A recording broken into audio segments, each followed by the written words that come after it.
कहते हैं। तो यह सब आपने जो बताया, इसमें मूल बात तो हमारे लिए क्या थी?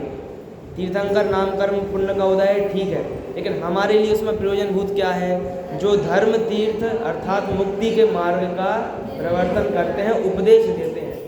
भगवान को नमस्कार करते क्यों हैं हम? इसलिए करते हैं कि हमारा उनसे कुछ प्रयोजन सिद्ध होता है। किसी भी व्यक्ति के पास हम जाएं, दुनिया में कोई भी हो, हमारा प्रयोजन सिद्ध होता है तो ही हम उसके पास जाते हैं, वरना हम उनके पास नहीं जाते। हम बोलते तो हैं कि हम निस्वार्थ भाव से सेवा कर रहे हैं, हमें आपसे कोई अपेक्षा नहीं है। बोलते हैं अपने माँ बाप की सेवा भी बिना स्वार्थ के नहीं हो सकती। ये बात आप सुनिए बिल्कुल। क्यों? माता पिता की सेवा करके जो उनको देख के हमें जो क्या मिलती है, खुशी मिलती है, हम उसके लिए सेवा करते हैं। माता पिता को आराम पहुँचे, मतलब कोई भी कार्य करें, बोले हम तो निस्वार्थ भावना से दोस्त हैं, ऐसा नहीं है। दोस्त के साथ दोस्ती नहीं चाहिए हमें, उस दोस्त के साथ जो हमें आनंद मिलता है ना, वो हमें चाहिए। वहाँ पे हमारा स्वार्थ आता है। भाई साहब, समझ में आया ना आपको? ये बात बिना स्वार्थ के कोई कहीं जाता नहीं है। तो इसीलिए भगवान जो हैं वे वीतरागी हैं, सर्वज्ञ हैं, लेकिन हम उन्हें नमस्कार क्यों करते हैं? हितोपदेशी बने के कारण। उनने हमें उपदेश दिया, तो उपदेश उनने यही बताया कि वीतरागी सर्वज्ञ बनने में ही सुख है, इसलिए हम उन्हें नमस्कार करते हैं। यदि उपदेश नहीं दिया होता तो उन्हें हम नमस्कार नहीं कर रहे होते। ऐसा स्वरूप है संसार का। तो इस प्रकार लगभग हमने कल ये जान लिया था कि जिनवाणी हम तक कैसे आई। आज हमें ये जानना है, आप सभी ने 64 रिद्धियों के नाम सुने होंगे, या 64 रिद्धियों के नाम तो सुने होंगे। रिद्धि के बारे में कोई कुछ बताना चाहेंगे आप में से? कुछ भी, जो भी जानते हो रिद्धि के बारे में, थोड़ा बहुत, एक बात दो बात, कुछ भी रिद्धियों के बारे में। रिद्धियाँ किन्हें होती हैं? मुनिराजों को, है ना? श्रावकों को हो सकती है क्या? रिद्धियों का प्रयोग किसने किया था, आप लोग को ख्याल में है? मतलब एक कहानी प्रसिद्ध है, विष्णु कुमार मुनिराज ने, है ना? तो वो रक्षाबंधन वाली कहानी प्रसिद्ध है। रिद्धियाँ कितनी होती हैं? 64 रिद्धियाँ होती हैं। देखो, रिद्धियों का सामान्य स्वरूप ऐसा है कि आजकल आप लोग मूवीज़ देखते होंगे नए ज़माने वाले, तो उसमें क्या होता है, एक हीरो आ रहा है, वो उड़ते उड़ते आ रहा है, उसने एक ऐसा मारा तो वो दीवार घर टूट गया। ऐसा संभव है क्या इस शरीर के द्वारा? शरीर के द्वारा संभव नहीं है, लेकिन वो लोग मूवी बना रहे हैं तो वो उसमें बनाते हैं अपने हिसाब से। लेकिन क्या कहूँ यदि मैं कि ये शक्तियाँ वास्तव में ऐसी शक्तियाँ थी हमारे पास, यानी पूर्व काल में मनुष्य के पास ऐसी शक्तियाँ थीं कि वह सब काम कर सकते थे। यही है रिद्धियाँ। लेकिन रिद्धियों का स्वरूप ऐसा है कि मुनिराजों को ये रिद्धियाँ प्रकट हो जाती है और उन्हें पता भी नहीं चलता कि हमें रिद्धियाँ प्रकट हो गई हैं। रिद्धियाँ जो हैं, रिद्धियाँ कैसे प्रकट होती हैं? रिद्धियाँ विशेष तप के द्वारा प्रकट होती हैं। हर मुनिराज को रिद्धि नहीं होती। देखिए, मुनिराज के बाहर किसी को रिद्धियाँ नहीं होती, और मुनिराज में भी सबको रिद्धियाँ नहीं होती। किन्हीं मुनिराज को जो विशेष विशुद्धि के साथ तप करते हैं, उन्हें रिद्धियाँ प्रकट होती हैं। और जो विशुद्धि के साथ तप करते हैं, जिन्हें कोई वांछा नहीं है, उनको रिद्धियाँ होती हैं। और उनको जब रिद्धियाँ प्रकट हो जाती है तो उनको पता ही नहीं चलता। मतलब कितनी बड़ी बात है कि हमें तो कोई छोटी सी उपलब्धि हो जाए तो उसको 10 लोगों में बताते हैं कि हमें देखो ये मिल गया, हमने इतना किया, हमने वैसा किया, और उनको मिल गई रिद्धियाँ और उन्हें पता ही नहीं है। सोचो, विष्णु कुमार मुनिराज की कहानी में भी ऐसा है ना कि उनके जो भाई, उनके एक एलक शुल्लक जी आए थे, उन्होंने बताया था कि आपको रिद्धि प्रकट है, तो उन्होंने फिर ऐसा हाथ बढ़ाया तो वो बढ़ता गया, उन्हें तब पता चला। तो ये रिद्धियों का स्वरूप ऐसा है कि सुनने में बहुत आनंददायक है। क्यों? क्योंकि हमें आज तक हम कर नहीं सकते हैं, यदि वैसी चर्चा कोई करे तो हमें लगता है अरे ऐसा भी होता है। तो ये बातें सुनने में बहुत ऐसा उत्साह आता है। लेकिन इन सब का प्रयोजन क्या है वो भी हम जानेंगे। ठीक है, रिद्धियों का स्वरूप आज से हम पढ़ना प्रारंभ करेंगे। रिद्धियाँ कितनी बताई आप लोगों ने? 64 मतलब 64, 64 है ना, 6 और 4, 64 रिद्धियाँ तो मुख्यतः कही जाती हैं। मुख्यतः मतलब एक गिनाने के लिए बता दिया कि 64 रिद्धियाँ होती हैं, लेकिन वास्तव में रिद्धियाँ कितने प्रकार की होती हैं? अनंत, असंख्यात बोलेंगे, असंख्यात, अनंत तो नहीं, असंख्यात प्रकार की रिद्धियाँ होती हैं। उसमें से 64 जो है ये आप लोग रोज लगभग रोज संस्कृत का ये पढ़ते हैं, परमर्षि स्वस्ति मंगल पाठ है ना, पूजा पीठिका में पढ़ते हैं ना, उसमें ये जो नित्याप्रकमवाद वाला पाठ है, इसमें 64 रिद्धियों के वर्णन कुछ नहीं है, बस नाम ही नाम दे दिए, केवल नाम दे दिए। तो इससे रिद्धियाँ पढ़ के हमें 2 फायदे होंगे। एक तो रिद्धियों के बारे में ज्ञान हो जाएगा, सो हो जाएगा, साथ में ये जो अपने पास परमर्षि स्वस्ति मंगल पाठ है इसका भी हमें ज्ञान हो जाएगा। रिद्धियों का स्वरूप समझने के बाद जब हम इस पाठ को पढ़ेंगे तो हमें एक एक रिद्धियों का स्वरूप ख्याल में आता जाएगा। अभी तो संस्कृत थी, रिद्धियों का स्वरूप भी ख्याल में नहीं था, तो पढ़ते गए ख्याल में नहीं आता है कि क्या बात चल रही है, लेकिन अब ये भी समझ में आएगा और रिद्धियों का स्वरूप भी ख्याल में आएगा। ठीक है, तो यहाँ से आप लोग प्रयास करें कि जितना बैठे आपके दिमाग में उतना रखें, बाकी समझते सब जाएं, है ना। कभी रिद्धियों का नाम बताया तो आपको ख्याल में आना चाहिए कि इस रिद्धि की बात यहाँ पर चल रही है। देखिए बहुत ही मार्मिक विषय है और आनंददायक है, रुचि वाला विषय है। देखिए 64 रिद्धियाँ हैं, 64 तो गिनाने के लिए गिना दी गई, लेकिन इन रिद्धियों को भी, ये तो 64 रिद्धियाँ प्रभेद हुए, प्रभेद यानी भेदों के भी भेद। इन रिद्धियों को पहले 8 भागों में बांटा गया है, 8 भागों में। ठीक है, रिद्धियाँ कितनी? 64, लेकिन इन 64 को भी 8 हिस्सों में बांटा गया है अलग अलग। उसके नाम मैं यहाँ से बताता हूँ, आप लोग यदि अब कोई लिखने का तो लाए नहीं है, लेकिन जितना हो सुनिए, बहुत आनंद आएगा। देखिए पहली रिद्धि का भेद है बुद्धि रिद्धि। बुद्धि रिद्धि मतलब क्या? बुद्धि मतलब क्या? बुद्धि मतलब यहाँ ऐसे बोलते ना ज्ञान, तो ज्ञान संबंधी रिद्धियाँ 64 में से 18 हैं। कितनी? 18। 64 रिद्धियाँ हैं कुल, और उसमें से ज्ञान संबंधी रिद्धियाँ कितनी हैं? 18 हैं। तो सोचो 64 में 18 है, मतलब सबसे ज़्यादा रिद्धियाँ यही हैं। ज्ञान की ही महिमा हर जगह है ना, इसलिए 18 रिद्धियाँ जो है वो ज्ञान संबंधी है। इसके बाद 9 रिद्धियाँ क्रिया संबंधी हैं। क्रिया यानी बाहर में उनको जो कार्य आदि करने होते हैं, उसमें वो अपन जब आएगा तब पढ़ेंगे, अभी सामान्य जानिए। इसके बाद विक्रिया रिद्धियाँ होती हैं। विक्रिया रिद्धि 11 होती हैं, है ना। विक्रिया मतलब वही शरीर को बड़ा चौड़ा, जो आप विष्णु कुमार मुनिराज की बात की, वैसी 11 है। इसके बाद बल रिद्धि, बल रिद्धि कितनी? 3। कौन कौन से बल? मन वचन का है, तो ये मन वचन का है तो हमें भी है, तो हमें रिद्धि है क्या? इनका विशिष्ट प्रयोग जो करते हैं वो बल रिद्धि वाले होते हैं, वो अपन आगे देखेंगे। फिर इसके बाद तप रिद्धि होती है। बड़े बड़े प्रकार के तप कर लेते हैं और बिना रिद्धियों के ऐसे तप कर ही ना पाए। और जब आप तप का वर्णन सुनेंगे ना, ऐसे ऐसे उपवास कर लेते हैं, 100 दिनों के उपवास, कितने दिनों के, तब बहुत उसमें ऐसा लगेगा कि कैसे कर लेते हैं, ये रिद्धियों का प्रभाव है। इसके बाद औषधि रिद्धि क्या है? आप सब लोग ने वो अकृत पुण्य की धन्य कुमार जो हुए हैं, उनकी कहानी सुनी होगी कि वो जब उनकी माता ने बोला कि बेटा कोई मुनिराज निकले तो तुम उन्हें रोक लेना मतलब पड़ग्रहण कर लेना।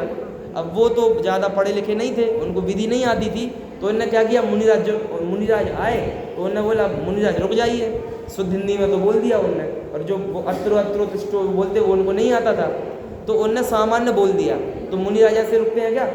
मुनिराज ऐसे नहीं रुकते, उनको तो नवदा भक्ति से जो पड़गा है उनके पास आते हैं।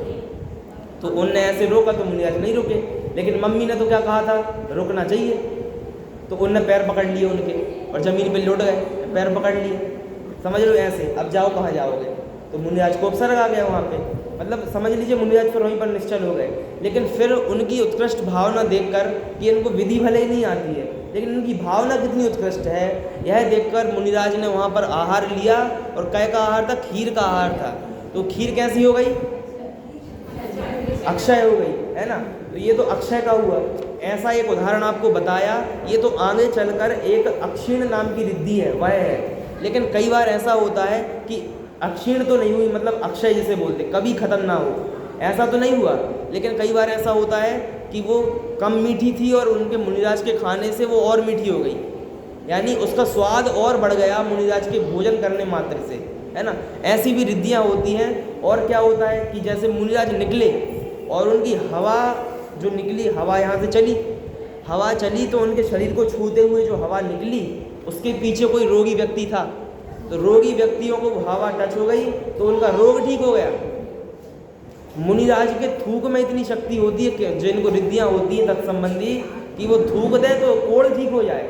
सोचो कोढ़ क्या होता है? शरीर गलता है, कोई ऐसा खींच देना तो हाथ में आ जाए मांस वगैरह, इतना गंदा रोग हो, इतना फिर भी बता, थूक ऐसी चीज़, और थूक भी कितना गंदा है, लेकिन फिर भी रिद्धि के प्रभाव से वो थूक औषधि का काम करता है। हाँ, मलमूत्र से भी, हाँ, ये अनेक प्रकार की रिद्धियाँ हैं, मल से, मूत्र से, उनके सामान्य कथन अभी एक एक आपको बताते जा रहे हैं। इसके बाद रस रिद्धि।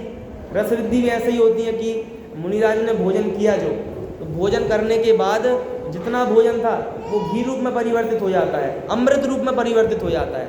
ऐसी भी रिद्धियाँ होती हैं, सामान्य अभी चलते हैं। आज हमें मुख्यतः बुद्धि रिद्धियों की चर्चा करनी है। ये हमने सामान्य रिद्धि जान ली। अब इसमें से सबसे पहली रिद्धि कौन सी बताई थी? बुद्धि। और बुद्धि यानी ज्ञान संबंधी, और उसके 18 भेद हैं। कितने? 18। 64 में से 18 भेद हैं, उसमें से हम एक एक को समझने का प्रयास करते हैं। देखिए, पहला आप लोग को छंद याद हो तो यहाँ से पाठ करते हैं।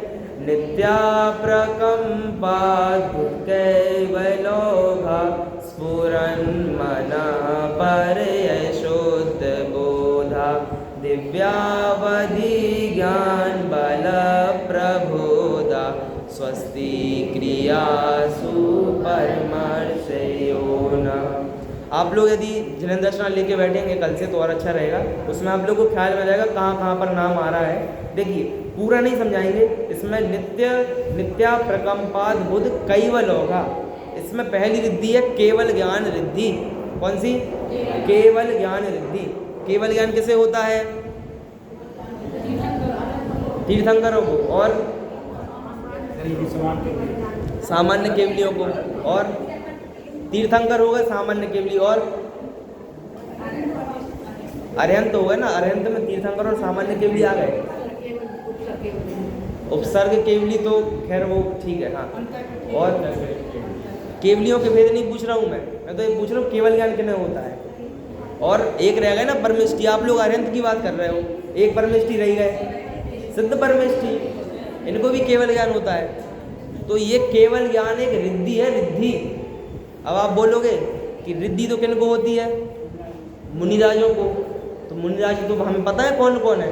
मुनिराज कौन कौन है? आचार्य, उपाध्याय, साधु। और पहली रिद्धि आप बोल रहे हो अरहंतों को होती है। तो अरहंत तो कौन है? देव है ना। 5 परमेष्टि हैं, 5 परमेष्टियों को अपन देव और गुरु में बांटते हैं। तो देव कौन कौन है? अरहंत और सिद्ध देव हो गए। और गुरु कौन हुए? आचार्य, उपाध्याय, साधु। तो ये रिद्धियाँ तो गुरुओं को होती है। आप जो केवल ज्ञान रिद्धि बता रहे हो वो किन को होती है? वह तो अरहंतों को होती है। तो फिर पहली बात में गलत हो गए हैं, ऐसा है क्या? देखिए, जानते हैं इसमें क्या बोल रहे हैं। देखिए, आप लोग भक्ति वगैरह करते ही हैं, उसमें एक भक्ति है परम गुरु बरसत ज्ञान झरी, है ना। परम गुरु भक्ति करते हैं ना, परम गुरु बरसत ज्ञान झरी। और तो भक्ति में दूर चले जाइए। अभी कौन सा पर्व चल रहा है? और 10 लक्षण और 16 कारण चल रहे हैं ना, है ना। तो 16 कारण पर्व की जो पूजन है उसकी 4-4 लाइनों का एक एक छंद है उसमें। उसकी अंतिम 2 लाइन गाइए आप लोग, अंतिम 2 लाइन। हाँ हाँ गाइए। दरस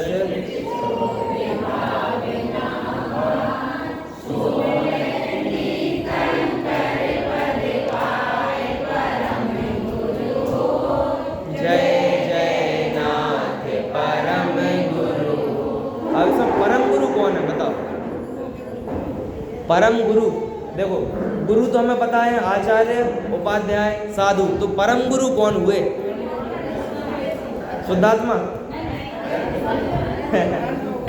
अरहंत भगवान को परम गुरु कहा जाता है, सिद्धों को नहीं। गुरु मतलब जो हमें उपदेश देवे। तो आचार्य, उपाध्याय, साधु तो देते ही हैं उपदेश, लेकिन जिनने इनको भी सिखाया हो ऐसे अरहंत परमात्मा गुरुओं के गुरु है, तो परम गुरु हुए। तो जय जय नाथ परम गुरु हो। देखिए, ये मुनिराज, अब आप बोलेंगे कि अरहंत तो आप गुरु कैसे बोल रहे हो? अरहंत को अरहंत गुरु तो ऐसे होते हैं मुनिराज। लेकिन ये तो सोचो कि जो अरहंत हैं वो कौन सी गति के जीव है बताओ? 4 गति हैं, मनुष्य गति, त्रैंच गति, देव गति, नरक गति। मनुष्य गति के है कि नहीं है? किसी को दिक्कत तो नहीं आ रही? मनुष्य गति के जीव हैं कौन? अरिहंत परमात्मा मनुष्य गति के जीव हैं। मनुष्य गति के जीव क्यों हैं? क्योंकि अरिहंत अवस्था में वो कब तक रहने वाले हैं? जब तक उनकी आयु है तब तक वो रहने वाले हैं। और आयु कौन सी है? मनुष्य आयु मनुष्य आयु प्रकृति का उदय है उनको, है ना। मनुष्य गति नाम कर्म की प्रकृति है, और जो मनुष्य आयु है उसके कारण वो जी रहे हैं, तो वो मनुष्य गति के जीव हुए। वो अरिहंत जब बन गए मुनिराज, वही अरिहंत बन गए तो वही परम गुरु हो गए। तो उनको होती है सबसे पहली रिद्धि केवल ज्ञान रिद्धि, और इसी को पूरा नाम बोले तो केवल ज्ञान बुद्धि रिद्धि। क्यों? क्योंकि बुद्धि रिद्धियों के भेद पढ़ रहे हैं 18, तो केवल ज्ञान बुद्धि रिद्धि पहली रिद्धि है। ठीक है। अब केवल ज्ञान का स्वरूप कौन बताएगा मुझे? केवल ज्ञान का स्वरूप, परिभाषा, 3 लोक 3 काल युगपद जानते हैं, वे कौन होते हैं? केवली होते हैं, और उन्हीं को क्या बोलते हैं? सर्वज्ञ बोलते हैं। तो जो सब कुछ जानते हैं वो कौन होते हैं? सर्वज्ञ होते हैं, केवल ज्ञानी होते हैं। कोई भी चीज़ दुनिया में ऐसी नहीं है जो उनके जानने में नहीं आती हो। वे कौन होते हैं? वे होते हैं सर्वज्ञ। और कौन सी रिद्धि है ये बुद्धि रिद्धि में भी कौन सी? केवल ज्ञान बुद्धि रिद्धि है। ठीक है। पहली रिद्धि कौन सी? केवल ज्ञान बुद्धि रिद्धि। ठीक है। यानी इनसे बड़ा ज्ञान दुनिया में किन्हीं के पास नहीं है। आप जो अभी जानते हैं, आप जान चुके हैं, भविष्य में जानेंगे। कितने भाव किए पूर्व में आपने, एक एक व्यक्ति का वो जानते हैं, हर एक व्यक्ति का। ऐसे कौन होते हैं? अरिहंत परमेष्टि होते हैं, यानी केवल ज्ञान रिद्धि वाले जीव होते हैं। ठीक है। इसके बाद अगली इसमें आई स्फुरन मनः परय शुद्ध बोधा। मनः पर्याय आया। मनः पर्याय क्या है? मनः पर्याय ज्ञान में पढ़ा है हमने। तो दूसरी रिद्धि है मनः पर्याय बुद्धि रिद्धि। ठीक है। और तीसरी कौन सी होगी फिर? केवल ज्ञान, मनः पर्याय ज्ञान। तो तीसरी कौन सी होगी? अवधि ज्ञान। तो ये 3 रिद्धियाँ तो बहुत सरल आपको याद हो जाएंगी। क्यों? क्योंकि 5 ज्ञान में मति ज्ञान, श्रुत ज्ञान, अवधि ज्ञान, मनः पर्याय ज्ञान, केवल ज्ञान। तो शुरू की 3 रिद्धियाँ तो अवधि ज्ञान, मनः पर्याय ज्ञान, केवल ज्ञान, यही 3 रिद्धियाँ हैं, है ना। तो अवधि ज्ञान और मनः पर्याय ज्ञान का स्वरूप आप लोग को लगभग ख्याल में होगा, एक बार दोहरा देते हैं। मनः पर्याय ज्ञान क्या होता है कि दूसरे के मन में स्थित रूपी पदार्थों का जो विषय करे द्रव्य क्षेत्र काल भाव की मर्यादा के साथ, वो क्या होता है? मनः पर्याय ज्ञान होता है। देखो कितनी कैसी बात है कि हम तो चाहते हैं दूसरों के मन की बात जान ली जाए, और दुनिया में जो दूसरों के मन की बात जान लेना उसे जादूगर कहते हैं। क्यों कहते हैं? कि भैया ये तो हम मन की जान लेते हैं। और तो छोड़ो, 2-3 कोई बोले ना, चलो अपने मन में एक संख्या सोच लो, उसमें 10 जोड़ो, उसमें इतना गुणा कर दो, उसमें ये करो, और फिर वो उत्तर बता देता है कि तुम्हारे मन में ये संख्या आई होगी। अपन बहुत खुश हो जाते हैं। और कोई पूछता है तुम्हारा नाम रा से शुरू होता है कि हा से शुरू होता है, तो वो बता देगा तुम्हारा नाम तो फला फला है, तो अपन बहुत खुश हो जाएंगे, भाई आज तक तुम हमसे मिले नहीं और हमारा नाम पता है। तो इतनी छोटी छोटी बातें जो बता देवे उसकी कितनी महिमा करते हैं, उसकी इतनी महिमा करते हैं। तो जो आपके मन की सब बातें जान लेवे तो वो ज्ञान कितना उत्कृष्ट होगा, समझो। लेकिन दूसरों के मन की बात जानने में किसको इंटरेस्ट आता है, किसको रुचि आती है? जिसे खुद में रुचि ना हो। जैसे दूसरों की जाननी हो, ये क्या सोचता हमारे बारे में, ये क्या सोचता हमारे बारे में, ये रागी जीवों को विकल्प आते हैं। तो मनः पर्याय ज्ञान भी केवल मुनिराजों को ही होता है। मनः पर्याय ज्ञान मुनिराजों को होता है, और मुनिराजों को दूसरों के मन के जानने के विकल्प भी नहीं आता। सोचो कितना कैसा सिस्टम है कि हम लोग हैं, जब हमको जानने की इच्छा होती है तो हमें मनः पर्याय ज्ञान नहीं है, और मुनिराजों को मनः पर्याय ज्ञान है तो उन्हें जानने की इच्छा नहीं होती। कदाचित प्रयोग करते हैं लेकिन कौतूहल पूर्वक नहीं करते कि यार इनकी भी जान ले मैं, इनकी भी जान ले मैं, ऐसा नहीं करते वो, है ना। सहज कभी प्रसंग बन जाए तो जान लेते हैं, वरना कौतूहलवश नहीं करते। ये है मनः पर्याय ज्ञान। और इसके बाद क्या है? तीसरी अवधि ज्ञान। अवधि ज्ञान का स्वरूप तो बहुत स्पष्ट है। द्रव्य क्षेत्र काल भाव की मर्यादा है कि कितना पुराना जानेंगे, आज से 10 दिन, आगे 10 दिन, है ना। और क्षेत्र भी कि इटावा का जानेंगे कि पूर्व उत्तर प्रदेश का जानेंगे। ऐसे करके मर्यादा जो होती है वो यहाँ बैठे बैठे बता देंगे कि इस अलमारी में कितनी जनवाणी है, इस जनवाणी में कितने पेज हैं, है ना। आप यहाँ से जाके क्या करने वाले हो, ये सब बता देंगे। ये क्या होती है? अवधि ज्ञान रिद्धि होती है, सीमित जानती है। और केवल ज्ञान कैसा जानता है? असीम असीम असीम। काल से भी असीम है, क्षेत्र से भी असीम है, व्यक्तियों में भी उसकी असीमता है, उसका कहीं पर वह रोड़ा नहीं आता है, मतलब कुल मिलाकर कहीं पर भी उसमें रुकावट नहीं आती है। ऐसा होता है केवल ज्ञान, मना परे ज्ञान मन की बातों को जानता है, और अवधि ज्ञान द्रव्य क्षेत्र काल की मर्यादाओं के साथ सब जितनी भी बात है, जितना सूक्ष्म हो उतनी सूक्ष्मता के साथ सबको अलग अलग प्रकार का होता है। ये 3 रिद्धियाँ तो हमने सुनाई थी, बहुत सरल थी। अब इसके बाद अब आगे चर्चा करते हैं जो हमने नहीं सुनी है, ठीक है। अगला छंद पढ़िए। कोष्ठस्य धान्योपमेक बीजम संभिन्न संस्तोत्र पदानुसारी चतुर्वेदम बुद्धि बलम दधाना स्वस्ति क्रियासु परमर्शयो नः। देखिए इसमें अब जो रिद्धियाँ हम पढ़ने जा रहे हैं ना, इनको आपको सुन के लगेगा जो कल हमने चर्चा की थी कि एक बार सुना और याद हो गया, ऐसी रिद्धियाँ हम पढ़ने जा रहे हैं। इसमें 3 रिद्धियाँ हो गई। अब चौथी रिद्धि का नाम है कोष्ठ बुद्धि रिद्धि। कौन सी? कोष्ठ, वो है ना कोष्ठस्थ, तो कोष्ठ बुद्धि रिद्धि सबसे पहली। इसको काष्ठ बोल देंगे तो कोई दिक्कत नहीं है। देखिए क्या होता है, जैसे एक संदूक होता है, संदूक यानी तिजोरी, बक्सा हो कोई, तो बक्सा हो जैसे लकड़ी का या किसी भी चीज़ का समझ लीजिए, उसमें खंड हो बहुत सारे खंड, और उस खंड में समझ लीजिए जैसे अपना वो होता है ना, एक डिब्बा होता है जैसे मिर्ची धनिया सब होता है, मसाले का डिब्बा, तो मसाले के डिब्बे में मिर्ची वाला मिर्ची में ही रखते हैं आप लोग, नमक जीरा जीरा में ऐसा रखते हैं। कभी ऐसा होता है कि आप लोग रात में तो बराबर रख के, मतलब शाम को आपने कर लिया, आप सोए, और जब सुबह का भोजन बनाना हुआ तब वो मिर्ची नमक में मिक्स हो गई, ऐसा कभी होता है? जहाँ जो रखा था वही मिलता है कि नहीं मिलता? यही कोष्ठ बुद्धि रिद्धि का भी यही काम है।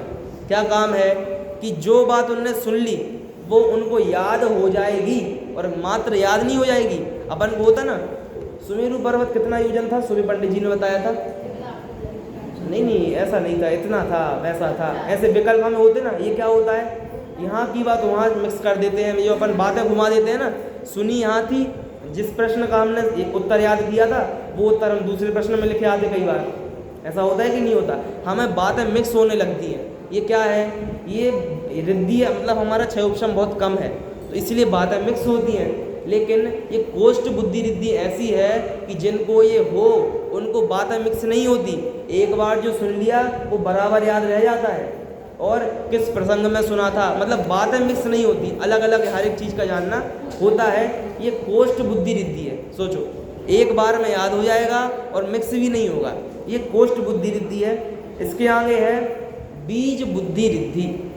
बीज कोष्ठ हो गई, अब इसके बाद है ना धान्योपमेक बीजम, बीज बुद्धि रिद्धि। बीज बुद्धि रिद्धि क्या होती है? देखिए आप लोगों ने सुना होगा बीजाक्षर, बीजाक्षर बताइए एक आध दो। आ उ ई, और ओम जो होता है, ओम होता है, ह्रीम होता है, श्री होता है, ये सब क्या है? ये बीजाक्षर है। अब बीजाक्षर क्या होता है? बीजाक्षर ये होता है कि एक है तो अक्षर ह्रीम देखने, ह्रीम किसका प्रतीक है बताइए? 24 तीर्थंकर का। पंचपरमेष्टि का क्या है? ओम। तो अब बताइए ओम कोई देखे तो ओम में पंचपरमेष्टि कैसे आ जा रहा है? तो देखिए है तो वो अक्षर एक, लेकिन उस एक अक्षर को पढ़ते ही हमें पंचपरमेष्टि का सूचक हम उसे मानते हैं। ये तो अभी बहुत कम ज्ञान बचा, इसलिए इतना सामान्य स्वरूप है। पहले ऐसा होता था कि जिनको ये बीज बुद्धि रिद्धि हो वे एक बीजाक्षर पढ़ लें और पूरे ग्रंथ का उनको ज्ञान हो जाए। सोचो, हम एक एक ग्रंथ पढ़ते हैं, जैसे मान लो 400-500 पेज का ग्रंथ है, और रोज़ यदि हम एक पेज पढ़ने का नियम लेवें तो 500 पेज 500 दिन में होंगे, लगभग 1.5 साल, लगभग 1.5 साल में इतना हो पाएगा। लेकिन इस रिद्धि के माध्यम से एक शब्द पढ़ लो आप और पूरे ग्रंथ का ज्ञान हो गया। कितना टाइम लगा? 1 सेकंड भी नहीं लगा। ये क्या होती है? ये कौन सी रिद्धि बताई? बीज बुद्धि रिद्धि। तो ये तो एक सामान्य आपको समझाने के लिए बता दिया, इसलिए बीजाक्षर को पढ़कर जिनको पूरे ग्रंथ संबंधी ज्ञान हो जाए वो क्या होता है? तो बीज बुद्धि रिद्धि होती है। अब देखो यहाँ पर आप देखोगे दुनियादारी में, जैसे हम भी हैं तो अपनी कितना अध्ययन करते हैं तब जाकर आपको प्रवचन कर पा रहे हैं, और दुनिया में जो और भी फील्ड में लोग लगे हुए हैं, वो बच्चे क्या 24-24 घंटों में से 18-18 घंटे पढ़ाई कर रहे हैं, एक ही किताब को रटे जा रहे हैं बार बार। और ये रिद्दी वाले क्या करेंगे, उस किताब का एक अक्षर पढ़ लिया तो बस 1 सेकंड में काम खत्म। बच्चा साल भर मेहनत करता रहे और ये रिद्दी वाले क्या, ऐसा क्यों होता है बताइए? रिद्दियों में ऐसा क्यों है? आप इसका लॉजिक तो समझिए। अपन को सुनने में तो बहुत आनंद आ रहा है, लेकिन इसका लॉजिक जानने का प्रयास करो आप कि मुनिराजों को ऐसा क्यों होता, हमें क्यों नहीं हो सकता? क्योंकि मुनिराजों को तो काम है नहीं, काम तो हमें है ना। किसी को उधारी दी हमने और सोचा कि भाई कल लिख लेंगे, और कल लिखते कल तक भूल ही जाते।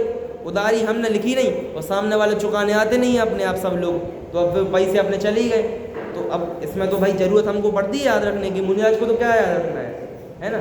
लेकिन भाई ऐसा इसलिए है कि देखो अपन को ज्ञानावरणी कर्म है कि नहीं है, जिसको जितना ज्ञानावरणी कर्म का उदय रहेगा उसको उतना कम जानने में आएगा, और जिसको जितना उसका आवरण यानी भाई सब क्या होगा, ऐसे समझिए ये माइक है, इसके ऊपर अपन पर्दा लगा देगा, पर्दा लगा दें तो आपको माइक दिखेगा क्या?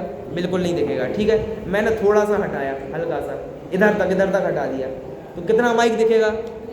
इतना दिखेगा और इतना नहीं दिखेगा। अच्छा, इतना और हटा दिया तो फिर इतना दिखेगा, और पूरा हटा दिया तो पूरा दिखेगा ना। वैसे ही हमारे ज्ञान पर आवरण है। किसका आवरण है? ज्ञानावरण कर्म का आवरण है। वो जितना जितना हटता जाएगा उतना उतना ज्ञान होता जाएगा। लेकिन ये हटता कैसे है भैया, विधि तो बताओ। तो विधि उसकी यही है कि जितनी जितनी अपनी विशुद्धि बढ़ेगी, अपने परिणामों की उत्कृष्टता जितनी बढ़ेगी, आत्मा में चरण होगा, उतना इन कर्मों का नाश होगा। तो ऐसा काम तो कौन करते हैं? मुनिराज करते हैं। आत्मा में लीन होने का काम किनका है? मुनिराज का। आप लोगों ने श्रावकाचार्य जी पढ़ा, रत्नखंड श्रावकाचार्य, उसमें आया ना, ज्ञान ध्यान तपोरक्त तपस्वी सा प्रशस्यते। जो ज्ञान और ध्यान, बस यही दो काम है और दूसरा काम ही नहीं है। ज्ञान और ध्यान, इसमें जो लगेंगे तो उनके परिणाम अपने आप बहुत उत्कृष्ट रहेंगे, और परिणाम ऊंचे जाएंगे तो कर्मों का भी नाश होगा धीरे धीरे, और अच्छा क्षयोपशम होगा। तो बताओ, उन्हें एक शब्द पढ़ने से पूरे ग्रंथ का ज्ञान हो जाता है। इतने कम कर्म उनके, आप समझ लीजिए। और जितने ज़्यादा कर्म होंगे उतना कम ज्ञान होगा, और उनके कर्म कम है तो ज्ञान ज़्यादा है। ऐसा गणित यहाँ पर लगाना चाहिए। ये हो गई अपनी बीज रिद्धि। इसके बाद एक रिद्धि है पदानुसारी, है ना, शब्द आता है ना, समभिन्न संस्कृत पदानुसारी। पदानुसारी ये है कि जो अभी हमने बीज रिद्धि पढ़ी, बीज रिद्धि में तो आप समझिए, बीज रिद्धि में जो इनने जाना उसी के बारे में और विशेष जाने। जैसे ग्रंथ का ज्ञान तो हो गया, अब सामान्य ग्रंथ का ज्ञान तो बीज रिद्धि से हो जाएगा। अब बीज रिद्धि जिनको हो गई है उन्हीं को पदानुसारी रिद्धि आगे चल के होती है। यानी इसी का और बड़ा, वो मोबाइल में अपडेट आते हैं ना, अपडेट, तो उसका और बड़ा अपडेट है ये बीज रिद्धि का अपडेट है पदानुसारी रिद्धि। मतलब जो बीज रिद्धि के द्वारा मान लीजिए इस किताब का ज्ञान किया, तो इसका ज्ञान करने के बाद अब ये ज्ञान और कहाँ कहाँ आया, जैसे जो बात यहाँ लिखी है वो कौन से ग्रंथ में आई है, और इसका संस्कृत में क्या अर्थ होगा, इसका ऐसी भाषा में क्या अर्थ होगा, इसको हिंदी में क्या बोलते हैं, ऐसा बहुत अनेक प्रकार से और विशेष उसका खुलासा करे, वो होती है पदानुसारी। तो वही उसी रिद्धि का छोटा पैकेट समझ लीजिए, वो है बीज रिद्धि, और उसी का बड़ा धमाका क्या हो गया, पदानुसारी, है ना। तो छोटे बड़े भाई आप समझ लीजिए कि जिनको बीज रिद्धि होती है उनको ही आगे चल के पदानुसारी रिद्धि होती है। अब एक इसके बीच में आई थी समभिन्न संस्कृत। ये क्या है देखिए, ये बहुत बढ़िया रिद्धि है। कैसी रिद्धि है? जो हमने कल श्रुत परंपरा समझी ना कि जिनवाणी हम तक कैसे आई, तो उसमें क्या बताया था, तीर्थंकर की तो धुनी और गणधर ने सुनी। तो तीर्थंकर की तो धुनी थी, लेकिन सुनने वाला भी तो कोई चाहिए। तो सोचो, यदि गणधर सुनते ही नहीं तो वो बात हम तक नहीं आ पाती। तो ये रिद्धि गणधरों को होती है, ये सब होती हैं, लेकिन विशेषता अभी जो बात है, जो दिव्य ध्वनि सुनने संबंधी रिद्धि है, वो है समभिन्न संस्कृत। इसमें क्या होता है बताइए, कितनी गति के जीव समूह शरण में आते हैं? 4 गति है। 4 में से कितने गति के जीव आते हैं? कौन से नहीं आते? नरक गति के नहीं आते। तो मनुष्य कितने हैं? मनुष्य कितने आते हैं बताइए? संख्यात मनुष्य आते हैं, त्रिंश आते हैं, और देव आते हैं। असंख्यात की मात्रा में आते हैं। ठीक है, अब आप ये बताइए कि इतने सारे लोग आएंगे तो प्रश्न कौन करेगा? जैसे कि अभी मैं बोलूँ, आप लोग प्रश्न कर सकते हैं। जैसे अभी टाइम हो जाएगा अपना, तो अंतिम 5 मिनट यदि मैं ऐसा बोलूँ, जैसे स्कूलों में होता है कि किसी को कुछ पूछना हो तो पूछ लो। अब सब विद्यार्थी बोले सर हमें पूछना, हमें पूछना, तो सर क्या बोलते हैं, एक एक करके चलो पहले तुम पूछो फिर तुम पूछो। ये होता है कम ज्ञान होने का। कम ज्ञान होने का फल है कि हम एक समय में एक ही आदमी को सुन पा रहे हैं। लेकिन समभिन्न संस्कृत रिद्धि जिनको होती है, ऐसे गणधर असंख्यात जीव समूह शरण में आ रहे हैं, तो एक एक यदि प्रश्न करेगा तो एक बार जिसका नंबर आ गया उसका नंबर तो सालों बाद आएगा, और आएगा कि नहीं आएगा पता नहीं। तो सब जीव अपने हिसाब से जब प्रश्न करना वो करते हैं, और ये रिद्धि गणधर को होती है, तो उनका सुनकर वो एक एक का समाधान करते जाते हैं। ये सुनने वाले, मतलब सुनो, दुनिया में तो वक्ता के गुण गाए जाते हैं, यहाँ श्रोता के गुण गाए जा रहे हैं। सुन रहे हैं आप क्या क्या बात है। वक्ता के गुण, उनने कितना बढ़िया प्रवचन किया, कितना उनको आता है, लेकिन ये भी तो सोचो सुनने वाला कितना महान है। क्योंकि यदि उनने वो प्रश्न ही नहीं सुने होते लोगों के, तो उनके उत्तर वो कैसे देते।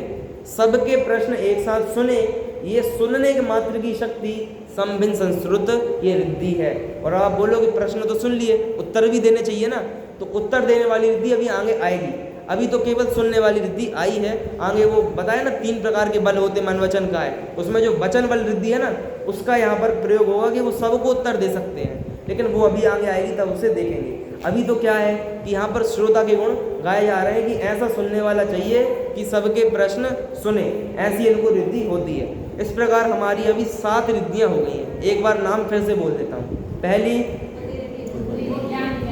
बुद्धि रिद्धि, तो बोलो वो तो ठीक है, केवल ज्ञान। दूसरी मनापरय ज्ञान। तीसरी, हाँ ये तो हो गया, अब परीक्षा है। चौथी, हाँ बीज है ना, बीज हो गई। कोष्ठ, पहले कोष्ठ, इसके बाद बीज, ठीक है। अब बीज का बड़ा भाई पदानुसारी, बहुत बढ़िया। और अंतिम अभी सुनने वाली समभिन्न संस्कृत। ये 4 और 3 7 रिद्धियाँ हमने पढ़ ली हैं। अब इसके आगे सुनिए। अब आगे देखिए, मति ज्ञान अपना अपन ने, अवधि ज्ञान, मनापरय ज्ञान, केवल ज्ञान, इनकी रिद्धियाँ तो सुन ली। अब मुझे मति ज्ञान की परिभाषा कौन बताया? मति ज्ञान की परिभाषा,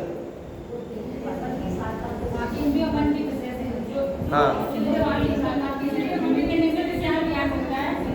देखिए, अवधि ज्ञान, मनापरय ज्ञान, केवल ज्ञान, ये तो आत्मा के आश्रित होते हैं, यानी आत्मा से जानना होता है। इसमें कान, नाक, आँख, इन सब चीज़ों के द्वारा जानना नहीं होता है, सीधा आत्मा से जानना होता है, इसलिए प्रत्यक्ष ज्ञान बोलते हैं। छेड़ाला में भी है ना, छेड़ाला में क्या है? अवधि ज्ञान मन परजय दो है देश प्रत्यक्षा। और वो केवल ज्ञान के लिए क्या बोला कि सर्वद्रव्य के गुण अनंत पर जाए अनंता, जाने एक ही काल प्रकट केवल ही भगवंता।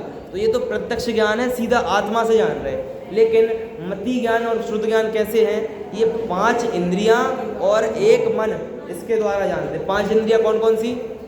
स्पर्शन, रसना, घ्राण, चक्षु, कर्ण। देखो इनको ऐसे याद रखो, यहाँ हाथ रखो सबसे पहले। स्पर्शन, स्पर्शन नहीं छूना।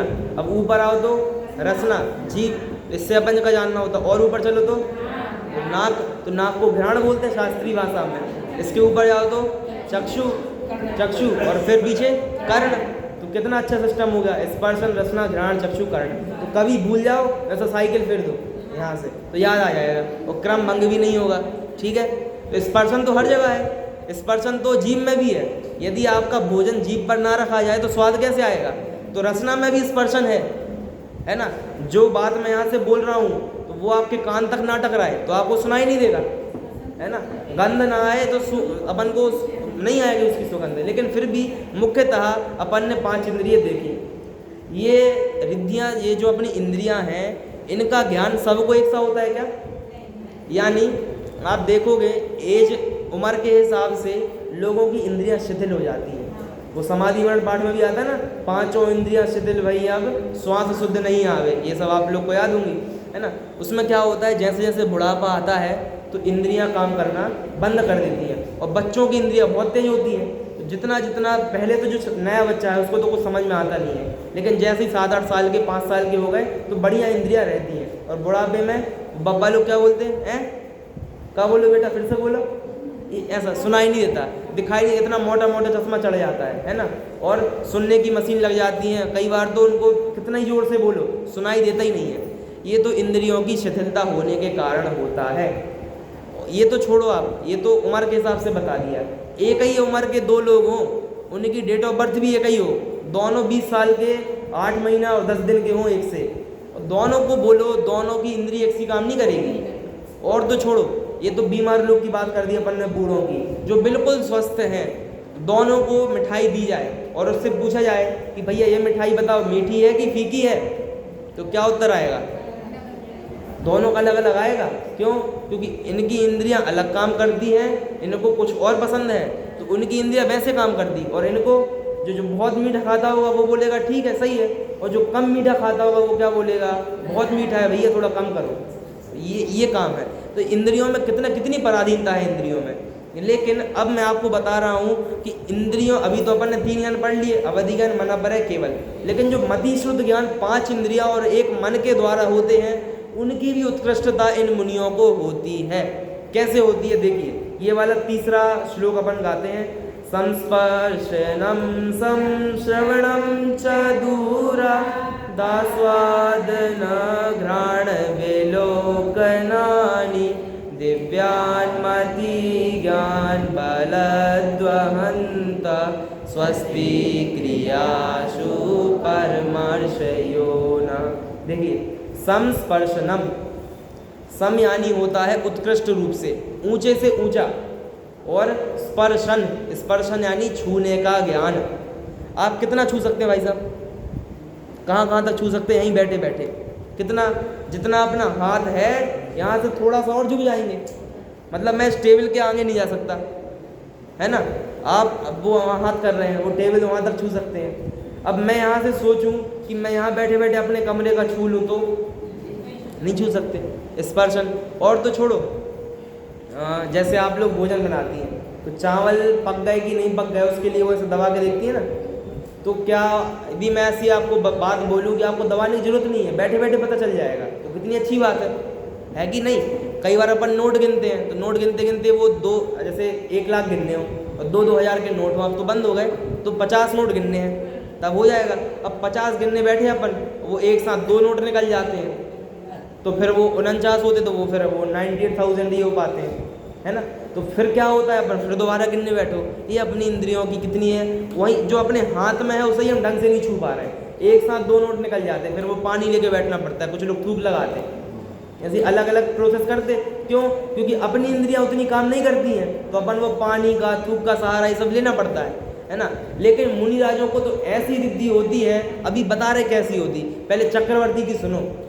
चक्रवर्तियों का तो ऐसा होता है कि एक बार क्या हुआ, एक बार ये हुआ कि एक, अब देखिए प्रसंग, चक्रवर्ती की महिमा बढ़ाने के लिए ऐसे प्रसंग रच दिए जाते हैं। कैसे कि एक बार 2 सिपाही जो थे उनने सोचा कि भैया 6 खंडों को तो हम लड़ाई करके जीतते हैं, ऐसा उनने सोचा सिपाहियों ने, और राजा तो फ्री में चक्रवर्ती बन गया, इसके यहाँ तो चक्र रत्न पैदा हुआ और राजा बन गया, तो हम मेहनत करें और राजा ये बना रहे, ऐसा कैसे हो सकता है, ये तो फालतू का राजा है, ऐसा ही है। तो ये बात वो अपने वहाँ पर कर रहे थे जहाँ पर वो प्रैक्टिस करते हैं लड़ाई वगैरह की, यहीं बैठे बैठे चक्रवर्ती ने सुन ली कि ये ऐसी बात कर रहे हैं, तो उनने कहा अच्छा तुम्हें ये लगता है कि मेरे पास बल नहीं है, एक काम करो, पूरी सेना एक लाइन में खड़ी हो जाए। कितनी सेना? अक्षौणी सेना है जो ख़त्म नहीं होती, ऐसी सेना को पूरा खत्म लाइन में खड़ा किया, सबको रस्सी दे दी, एक रस्सी दे दी और अपने हाथ में यहाँ पर बंधवा दी, ठीक है, और बोला खींचो, सब मिल के खींचो। हाथी थे उसमें, घोड़े थे, रथ लगे थे, जितनी सेना होती सब लगी थी, और बोला खींचो इसे, और एक शिंगरी है सबसे छोटी उंगली, ये इतनी सी यहाँ से यहाँ नहीं कर पाए। चक्रवर्ती में इतना बल होता है कि पूरी सेना मिल जाए तो उनकी एक छोटी सी उंगली को भी हिला नहीं सकते हैं। बताना तो ये था कि उनको जो अपने सामने हो वही सुनाई देता है, जो उस मंदिर में बैठा है ना वही मेरे प्रवचन सुन पाएगा, बाहर वाला कैसे सुन पाएगा? आवाज़ नहीं आएगी तो बाहर स्पीकर लगेगा तो बाहर वाला सुन पाएगा, दूसरे गांव वाला कैसे सुन पाएगा? लेकिन उन्होंने वहाँ बैठे बैठे पता लगा लिया कि उनके राज्य में क्या चल रहा है। ऐसी रिद्धियाँ इनको होती हैं। तो चक्रवर्ती को तो पता है क्या होता है, देखिए 5 इंद्रियाँ हैं, स्पर्शन, रसना, घ्राण, ये जो 3 है ना, इनका विषय मतलब ये कितना दूर का जान सकते हैं, तो ये 9 योजन तक जान सकते हैं ज़्यादा से ज़्यादा। कितना? 9 योजन। और एक योजन कितना होता है? 6400 किलोमीटर। 6400 किलोमीटर का एक योजन। अब सोच लो 6400 किलोमीटर कितने हो गए, है ना? मतलब भारत देश तो ऐसे ही नप जाए, ऐसा हो गया। और ऐसा एक बार, ये तो एक योजन बताया, और जो 6400 है ना, इसको 9 से गुणा करो आप, 9 से गुणा करो, वो हो जाएगा 9 योजन बराबर। इतना तो उत्कृष्ट जानने की शक्ति है जिनके पास रिद्धि नहीं होती। ऐसा चक्रवर्ती ही इतना जान सकता है कि 9 योजन तक वो बिना रिद्धियों के जान रहा है। और मुनि राजों को चक्रवर्ती से भी संख्यात गुना जानने की शक्ति होती है। बोलो, चक्रवर्ती को तो पुण्य का उदय ऐसा है कि वो 9 योजन का जान सकता है ज़्यादा से ज़्यादा, लेकिन मुनि राज ऐसे हैं जिनके पास कुछ नहीं है, बस पिछी का मंडल है, और वो इतने मात्र होने से उससे भी संख्यात गुना ज्ञान चक्रवर्ती से ज़्यादा वहाँ बैठे बैठे जान सकते हैं। तो स्पर्शन, रसना, घ्राण, इन 3 इंद्रियों का उत्कृष्ट यानी दूर से दूर जान पाएंगे तो 9 योजन। और अपन का क्या सिस्टम है? मम्मी ने भोजन बनाया है ना, तो जो रसोई घर होता है ना, बस उतने में खुशबू आती है, और कोई बहुत स्वादिष्ट हो वो, तो उसकी खुशबू थोड़ी बाहर तक भी आती है ज़्यादा से ज़्यादा। और कहाँ तक जाएगी? मोहल्ले तक जाएगी ज़्यादा से ज़्यादा, उसके बाहर तो जाने वाली नहीं है। लेकिन उतने में ही अपनी स्पर्शन, जो अपनी घ्राण इंद्रिय है, स्पर्शन इंद्रिय है, इनकी बहुत कम ये कमजोरी कहला, अब समझ लो। लेकिन मुनि राजों को तो इनकी उत्कृष्टता है, तो इसलिए वो इन सबको चक्रवर्ती से भी संख्यात गुना यानी बहुत ज़्यादा उससे वो जान सकते हैं। 3 इंद्रियां हो गई। इसके बाद चक्षु इंद्रिय को भी छोड़ दीजिए। इसके बाद कर्ण इंद्रिय पकड़िए। पहले 3 इंद्रियां हो गई, अब कर्ण इंद्रिय 5वीं इंद्रिया है। इस इंद्रिय का उत्कृष्ट जानने का जो है वो चक्रवर्ती को है 12 योजन। कितना? 12 योजन। यानी स्पर्शन, रसना, घ्राण, इन 3 इंद्रियों का तो 9, और कर्ण इंद्रिय का 12 योजन। इतना। अब आप पूछोगे पंडित जी ये को छोड़ दिया आपने चक्षु इंद्रिय, तो इसका विस्तार थोड़ा ज़्यादा है इसलिए छोड़ दिया। अब 4 समझ गए, 4 इंद्रियां समझ गए। अब इसको सुनो, ये कितना जान सकती है। तो आप लोगों ने ये सुना होगा कि चक्रवर्ती सूर्य में जो जिनबिंब हैं उनको नमस्कार करता है। सुना है आपने बात? चक्रवर्ती सूर्य में स्थित जो जिनालय हैं पहले तो, और जिनालय में स्थित जो जिन प्रतिमाएं हैं उन्हें नमस्कार करते। कहाँ से? अयोध्या नगरी में अपने छत पर जाकर वहाँ से वह नमस्कार करते हैं। तो अब आप सोचिए कि सूर्य को तो हम देख नहीं सकते, और कदाचित कोई बोले कि मैं देख सकता हूँ 5 सेकंड में, तो देख लेना, फिर देखने लायक नहीं बचेंगे, और आँख की रोशनी चली जाएगी, या फिर बहुत कम दिखना, और तत्काल तो 1 सेकंड भी देखे ना तो तत्काल तो दिखना बंद ही हो जाता है। फिर कमरे में आके बैठे 2 मिनट शांति से, तब जाकर तो दिखाई देता है। हमारी इंद्रियाँ इतनी कमज़ोर है। लेकिन चक्रवर्ती की इंद्रियाँ ऐसी हैं कि वह सूर्य को देख लेता है। और तो सुनिए, वो कितना दूर है सूर्य यहाँ से, आपको ख्याल में है? सूर्य यहाँ से अभी तो 1 योजन कितना बताया? 1 योजन 6400 किलोमीटर, इतना दूर 1 योजन। और चक्रवर्ती ऐसा 47,263, कितना? 47,263 योजन। और 1 योजन कितना? 6400 किलोमीटर। तो 6 अभी घर जाके 6400 को गुणा करना 47,263 से, तो आपको पता चलेगा कितने किलोमीटर हो गए। इतने दूर सूरज होता है। कब होता है?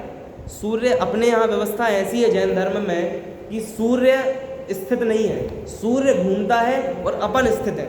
और साइंस, विज्ञान का मानता है, विज्ञान ये मानता है कि भैया सूर्य तो बीच में खड़ा हुआ है, और उसके आगे 9 ग्रह 8 ग्रह जितनी भी शोध हुई है उतने ग्रह इसके आजू बाजू घूमते हैं। लेकिन जैन धर्म में ऐसी व्यवस्था है कि हम तो स्थित हैं जमीन पर, और जो सूर्य चंद्र हैं वे हमारे चक्कर लगाते हैं। अब सुनिए, जो सूर्य चक्कर लगाता है ना भाई साहब, इतनी तो आप लोगों ने सुनी होगी, लेकिन वो सूर्य जो चक्कर लगाता है वो आकाश में लगाता है ना, तो उसका रास्ता फिक्स है कि वो कब कहाँ चक्कर लगाएगा।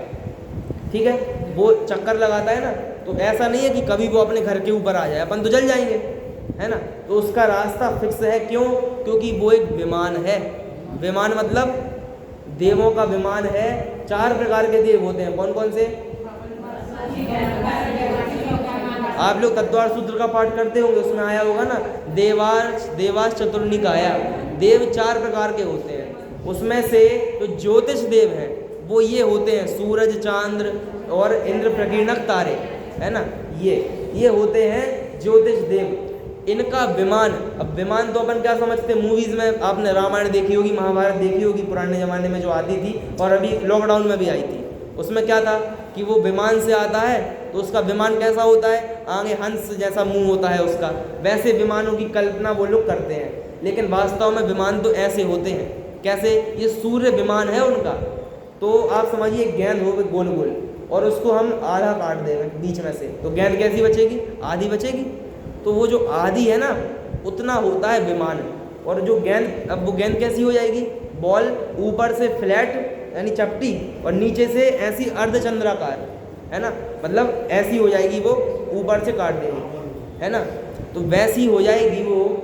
ऊपर के एरिया में तो देव रहते हैं, वो जिनालय वगैरह जितनी बातें हैं, और नीचे का जो एरिया है वह चमकता है, तो हमें वही दिखाई देता है, पीछे का हम नहीं देख सकते, उतनी शक्ति हम में नहीं है। लेकिन चक्रवर्ती वहाँ देखता है। अब जब सूर्य बिल्कुल सबसे पास होता है ना, साल का पहला दिन, तब चक्रवर्ती जाकर वहाँ पर 47,263 योजन उतने दूर वह उनको दिखता है। तो इतनी शक्ति तो किसमें है? चक्रवर्ती में है। और कैसे? चक्षु इंद्रिय से देखने की, सोचो इतनी शक्ति। और दर्शन करता है पूरा। दर्शन ऐसा नहीं है कि एक बार देख के बंद कर लिया गए, क्योंकि सूरज को तो अपन ऐसा देख सकते हैं, एक बार देखा और पीछे आ गए, लेकिन वो दर्शन करते हैं बराबर, और उनको देखने के बाद आंखों में थोड़ी सी भी कमजोरी नहीं आती, और दर्शन कर लेते हैं वो वहाँ पर।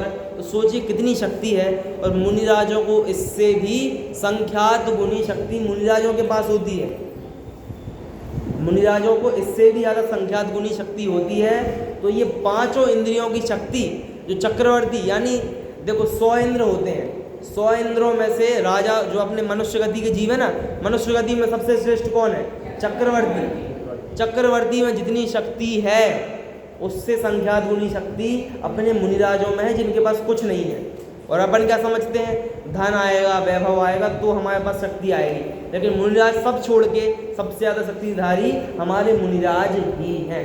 इस प्रकार ये जो छंद है ना, इसमें देखो संस्पर्शनम, स्पर्शन इंद्रिय आ गई, स्पर्शनम, फिर श्रवणम, श्रवणम मतलब सुनना, 2 हो गई, फिर आस्वादन, आस्वादन स्वाद, रसना इंद्रिय आ गई, घ्राण है ना, घ्राण आएगी, और विलोकनानी, विलोकन यानी देखना, विलोकन करना, ये 5 इंद्रियां। तो ऐसी 5 इंद्रियों की अलग अलग 5 रिद्धियां होती हैं। तो कितनी रिद्धियां टोटल हो गई फिर अपनी? 5 तो ये हो गई, और इसके पहले कितनी पढ़ ली? 7 पढ़ ली थी, तो कुल कितनी हो गई? 12 रिद्धियां अपन ने पढ़ ली हैं। और आज के लिए बस इसी का उपसंहार करके इसके आगे आज 12 हो गई। अब कितनी रिद्धियां रह गई?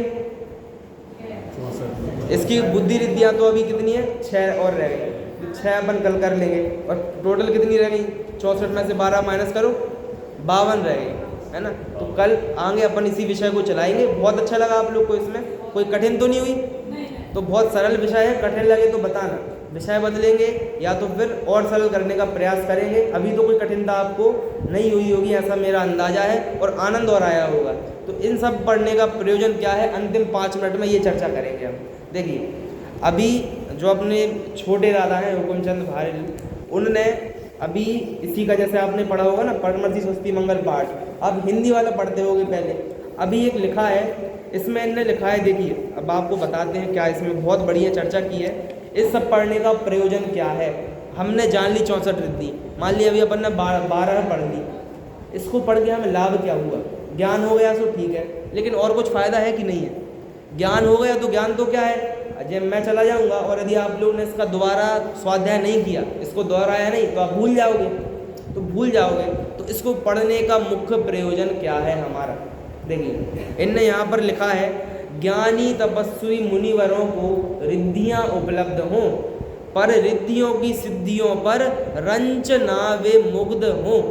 यानी ज्ञानी तपस्वी मुनिवरों को रिद्धियाँ तो होती हैं, लेकिन पर रिद्धियों की सिद्धियों पर रंच नावे मुग्ध हूँ। आप लोग जो पूजन करते हैं ना, संस्कृत के पढ़ते होंगे, कभी ये वाला भी पढ़ो, ये बहुत अच्छा है। इसमें रिद्धियों का स्वरूप क्या है, मुनिराज हम पर क्या उपकार कर सकते हैं, ये दिया गया है, इसको आप पढ़ें। देखिए, वे तो निरंतर लीन रहते आत्मा के ज्ञान में, आत्मा के चिंतवन निज आत्मा के ध्यान में। इतना सब होने के बाद भी जो अपने आत्मा के ध्यान में लगे हैं वे हैं मुनिराज। अब सोचो, यहाँ पर मैं आया था तो मैंने मंदिर आपका देखा पूरा, यहाँ पर देखिए अंतिम पॉइंट लिखा है, जो समस्त जग को जानकर उससे पूर्ण अलिप्त वीतरागी रह सके। पहली बात, दो गुण है, वीतरागता और सर्वज्ञता। तो जो सब कुछ जानकर भी उससे अलिप्त रह सके, या फिर जो अलिप्त रहकर सब कुछ जान सके, दो बातें, जो सब कुछ जान के उससे अलिप्त रह सके और जो अलिप्त रहकर सब कुछ जान सके। देखिए, कहना नहीं चाहिए ऐसी बात है, लेकिन फिर भी आप सुनिए कि कोई व्यक्ति है जैसे अपने घर से दूर रहता है और कदाचित उनके पिताजी का वो क्या हो गया, देहांत हो गया। तो देहांत समझ लीजिए 10 बजे हो गया, उसको पता चला 11 बजे, तो उसे दुख कब होगा बताओ?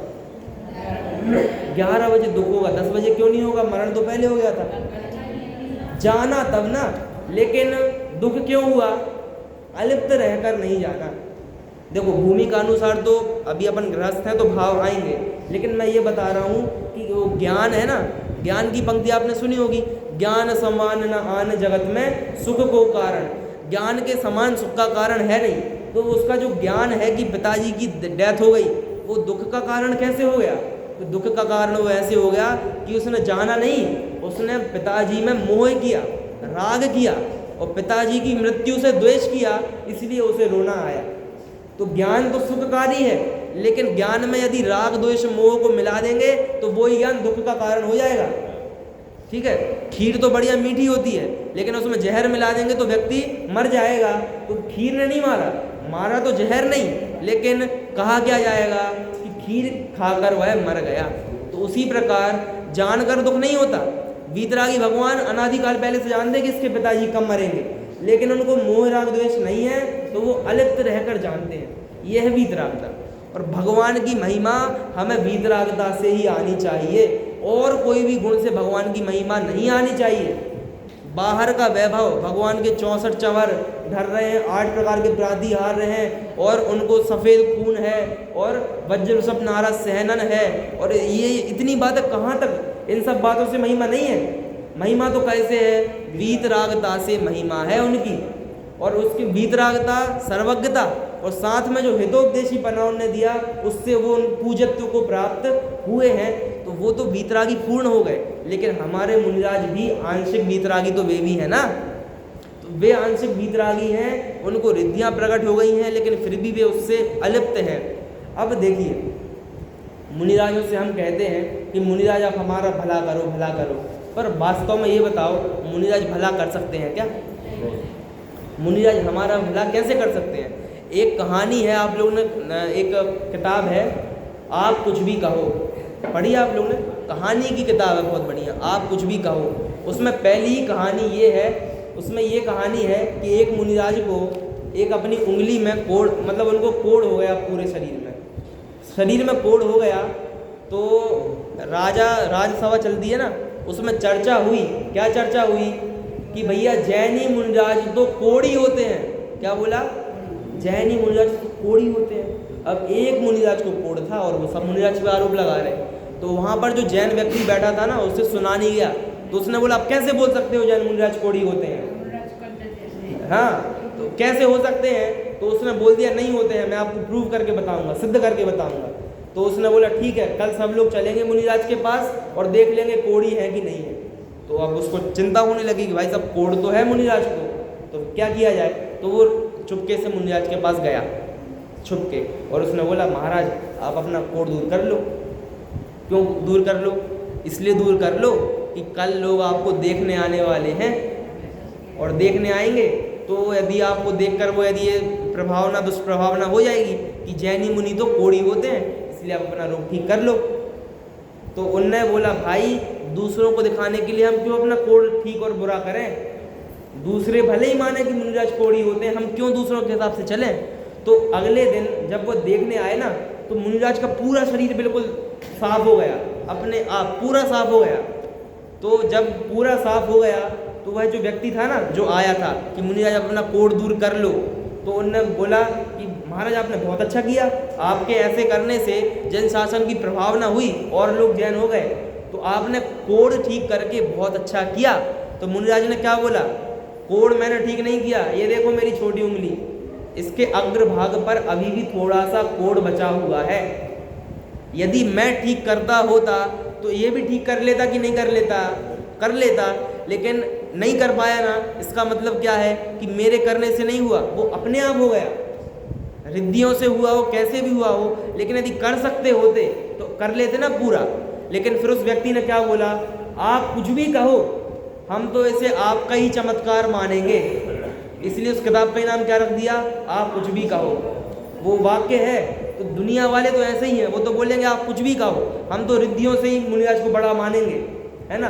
अरहंत को हम बाह्य वैभव से ही बड़ा मानेंगे, बाह्य वैभव से बड़े नहीं है, वीतरागता, सर्वज्ञता, इन सब से बड़े हैं मुनिराज, है ना।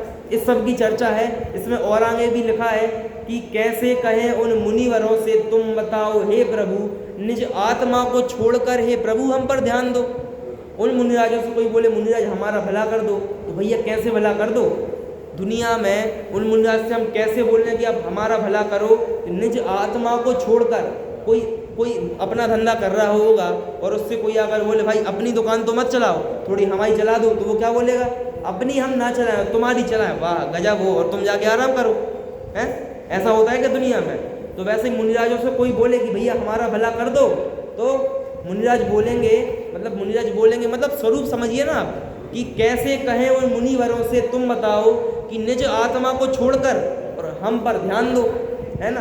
तो नहीं कोई किसी का कुछ भी करे इस लोक में, यह जानते हैं सभी आगम ज्ञान के आलोक में।